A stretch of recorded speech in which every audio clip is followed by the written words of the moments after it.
लड़की 6 साल की उम्र में झूला झूल रही थी और झूले से गिरने मात्र भर से वो इस दुनिया को छोड़कर चली जाती है। वही कुछ दिनों बाद एक और परिवार में पुनर्जन्म लेती है और पिछला जो जन्म था उसका वो हरिजन परिवार में था, लेकिन अब का जन्म जो लेती है वो एक ब्राह्मण परिवार में लेती है। इनके बारे में जानोगे तो आपको बहुत ही नई जानकारियां मिलेंगी। कहानी को पूरा देखना होगा, तभी आपको सारी चीजें पता चलेंगी। कहानी को शुरू करते हैं। कहानी शुरू होती है हरियाणा के रोहतक से। हरियाणा के रोहतक में सांगली के पास एक गांव है, जिस गांव में एक नन्ही सी बच्ची जन्म लेती है। उस परिवार में अभी तक कोई नहीं था। परिवार में एक छोटी मम्मी और एक बड़ी मम्मी, दो मम्मियां होती हैं। यानी कभी कभी जब एक परिवार में दो बहनों की शादी दो भाइयों से हो जाती हैं तो उनके बच्चे बड़ी मम्मी को, जो बड़ी बहन है उसे सभी बड़ी मम्मी कहते हैं, और जो छोटी मम्मी होती है उसे उसके बच्चे भी और बड़ी बहन के बच्चे भी छोटी मम्मी कहकर बोला करते हैं। वैसा ही ये परिवार होता है। जो लड़की का पिता है वो एक इलेक्ट्रिशियन है, वो बिजली का काम करते हैं। और जब वो बच्ची पैदा होती है तो पूरे घर में बहुत खुशी मनाई जाती है, क्योंकि वो बच्ची उस परिवार में सबसे पहली वो बच्चा था जो बहुत दिनों के बाद उस घर में एक नन्ही परी आई थी। उसको बहुत ही लाड चाव से वो पालते हैं, पनोसते हैं। धीरे धीरे वो बड़ी होती है और जब भी उसे कभी झूले पर बिठाते या फिर गोद में लेकर उछालते तो वो बहुत जोर से डर जाया करती। और जब वो डरा करती तो माता पिता बहुत अजीब फील किया करते कि ये बच्ची तो बहुत डरती है। पिता उस नन्ही परी को पाकर बहुत खुश है, और जब वो ऐसी हरकतें करती है लड़की, तो पिता कभी कभी डर महसूस करता है। लेकिन छोटी बच्ची थी, सभी ये सोचते हैं कि ऐसा तो हो जाता है, कोई दिक्कत वाली बात नहीं है। और अब वो बच्ची धीरे धीरे बड़ी होने लगती है। महज 4 साल की जब वो होती है तभी वो अपने पिता से कहती है कि पापा, मुझे गिलौड़ा गांव जाना है, गिलौड़ गांव, और मेरे दादी, मेरी दोनों भाई और मेरे मम्मी पापा मेरा इंतजार कर रहे होंगे। जब एक छोटी बच्ची ऐसे बोलती है तो पिता कहता है कि बेटा, ऐसा कुछ नहीं है, हम तुम्हारे मम्मी पापा हैं और तुम चिंता मत करो, कुछ नहीं है, तुम्हें सपना आया होगा।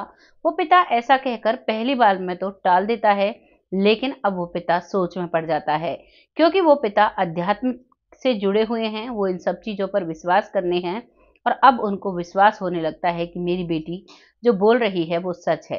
उस दिन वो पिता अपने काम पर, अपनी ड्यूटी पर चले जाते हैं। जब शाम होती है तो शाम तक वो बच्ची जोर जोर से रोने लगती है और अपने जो उसके दादाजी थे, जो बैठक पर बैठे हुए थे, उनसे जाकर कहती है कि दादाजी, मुझे अपनी दादी के पास जाना है, अपने दोनों भाइयों से मिलना है। मेरी मम्मी सुमन मेरा इंतजार कर रही होगी, और जो मेरे पापा हैं वो टीचर हैं, वो भी मेरा इंतजार कर रहे होंगे।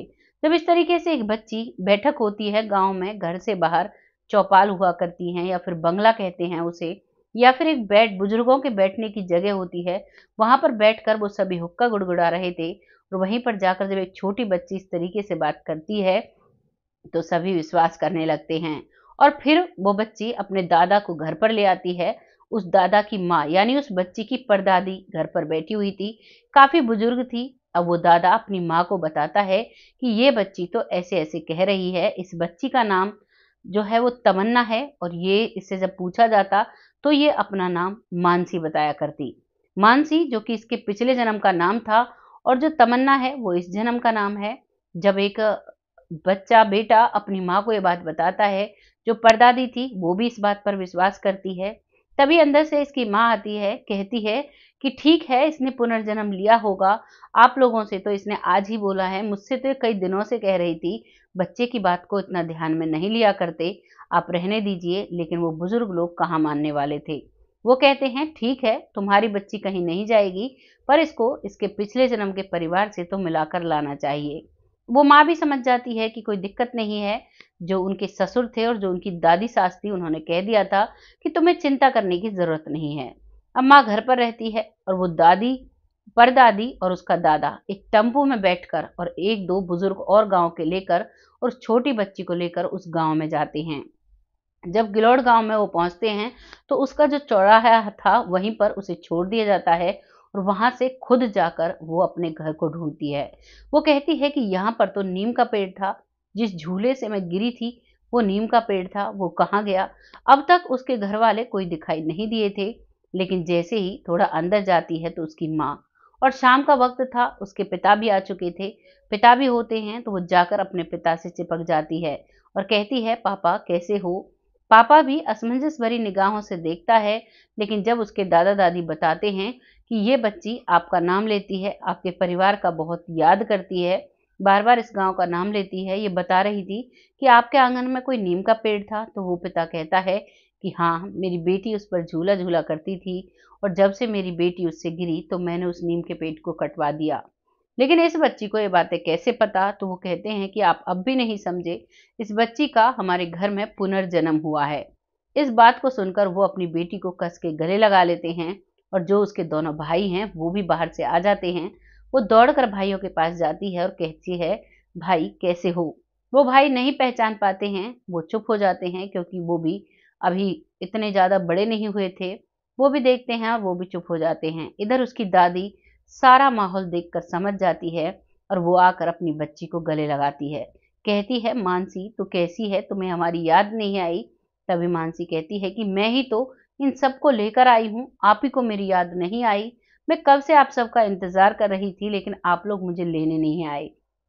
काफी रात तक उन दोनों परिवारों में ये वार्तालाप चलता है और अब सबको विश्वास हो जाता है कि वाकई में ये हमारी ही बच्ची है। अब शाम होती है, शाम को वो अपनी बच्ची को लेकर चलने लगते हैं, लेकिन वो बच्ची कहती है कि मुझे यहीं पर रुकना है, लेकिन उसकी जो परदादी थी और जो उसके दादाजी थे वो वहां पर उसे नहीं छोड़ते हैं। उसे वहां पर ले आते हैं। घर पर उसकी माँ इंतजार कर रही थी। वो घर पर आती तो है लेकिन इतनी खुश नहीं होती है और अब वो घर पर रहने लगती है। रात हो जाती है, सो जाती है, लेकिन जब सुबह होती है तो सुबह उसका पिता गांव के 2-4 लोगों को लेकर उसी गांव में आते हैं। उस गांव में आकर उस चौपार पर बैठते हैं जहां पर उसके दादाजी बैठते थे।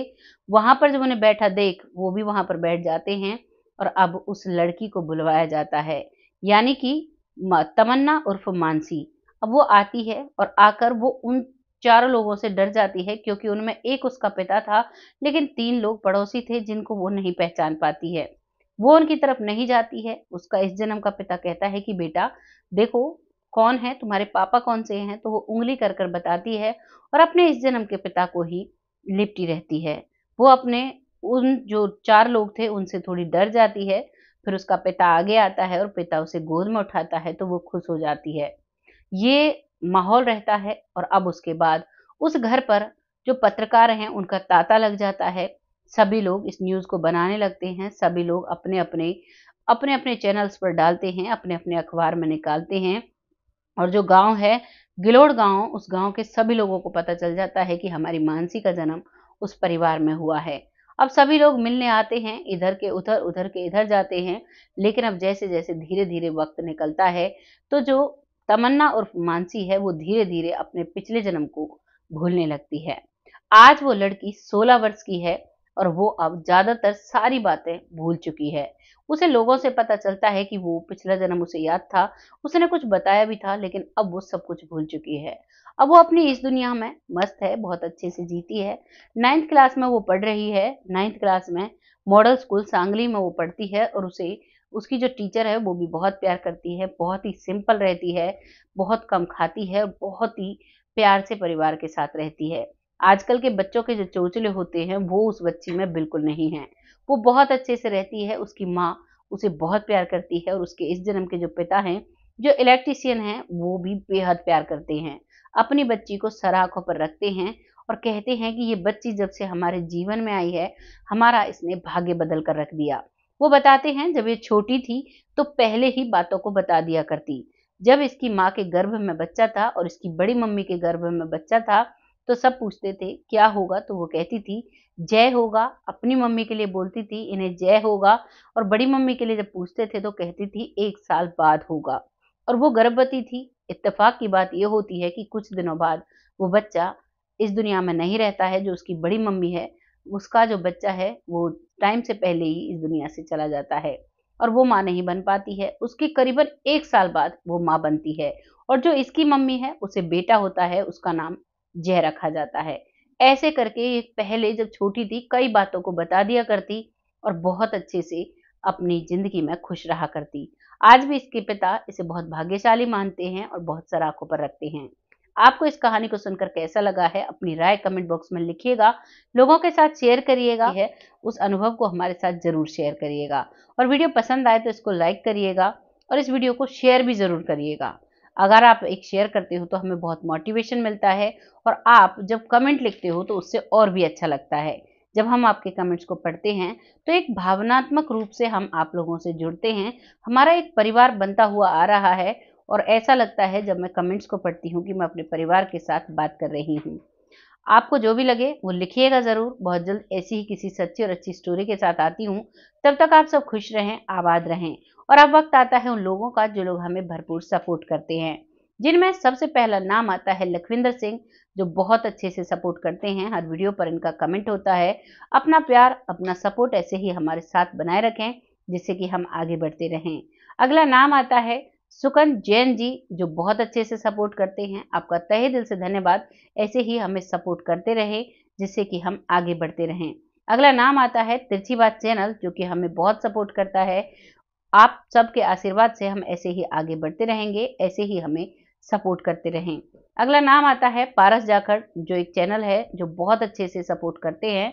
आपका तहे दिल से धन्यवाद। ऐसे ही हमें सपोर्ट करते रहें। अगला नाम आता है मंजू जी, जो बहुत अच्छे अच्छे कमेंट लिखती हैं।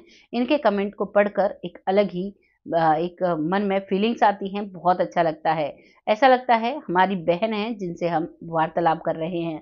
ऐसे ही अपना सपोर्ट हमारे साथ बनाए रखें, जिससे कि हम आगे बढ़ते रहें। अगला कमेंट जो लिखते हैं वो लिखते हैं विपिन कुशवाहा जी, जो बिटिया कहकर संबोधित करते हैं, बहुत अच्छे से सपोर्ट करते हैं। ऐसे ही अपना प्यार और आशीर्वाद हमारे सर पर बनाए रखें। अगला नाम आता है अंजू जी। अंजू जो कि बहुत सपोर्ट करती हैं, बहुत अच्छे से हर वीडियो पर अपनी इमोजी भेजती हैं। आपका तहे दिल से धन्यवाद। ऐसे ही अपना सपोर्ट हमारे साथ बनाए रखें। अगला नाम आता है आलोक शर्मा, जो कि हर वीडियो पर कमेंट करते हैं और तो और पोस्ट पर भी कमेंट करते हैं। अपना सपोर्ट ऐसे ही हमारे साथ बनाए रखें, जिससे कि हम आगे बढ़ते रहें। अगला नाम आता है संदीप कुशवाहा जी, जो बहुत सपोर्ट करते हैं। आपका तहे दिल से धन्यवाद। ऐसे ही हमें सपोर्ट करते रहें। अगला नाम आता है संजय, जो कि हरियाणा से हैं। ऐसे ही अपना सपोर्ट हमारे साथ बनाए रखें, जिससे कि हम आगे बढ़ते रहें। आप सबके सपोर्ट से हम ऐसे ही आगे बढ़ते रहेंगे, ऐसे ही हमारा मोटिवेशन अप होता रहेगा।